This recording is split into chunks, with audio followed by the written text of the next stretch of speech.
ایک دفعہ کا ذکر ہے کہ ایک خوبصورت باغ میں ایک پیاری گلاب کا پھول تھا جس کا نام روزی تھا۔ اس کے نرم گلابی پتے اور خوشبو سب کو اپنی طرف کھینچتے تھے۔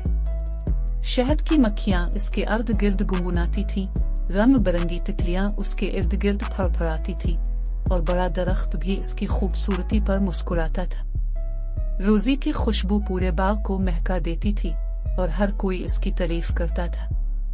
وقت گزرنے کے ساتھ ساتھ روزی کو اپنی خوبصورتی پر غرور ہونے لگا۔ اس نے اپنا سر اونچا رکھا اور سوچا کہ وہ باغ کا سب سے اہم پھول ہے۔ اس نے دوسرے پھولوں جیسے گلداؤدی، ٹولپس اور کنول کو نظر انداز کر دیا۔ وہ سب روزی کی دوستی کو یاد کرتے ہوئے اداس ہو گئے۔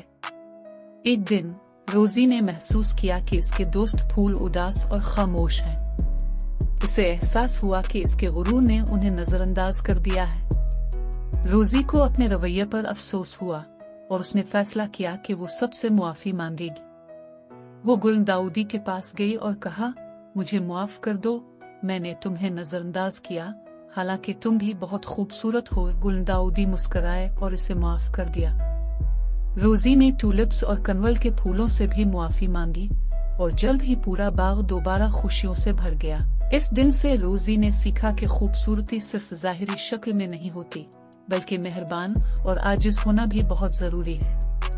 وہ ایک بہتر دوست بن گئی اور باغ پہلے سے زیادہ خوبصورت ہو گیا۔ You said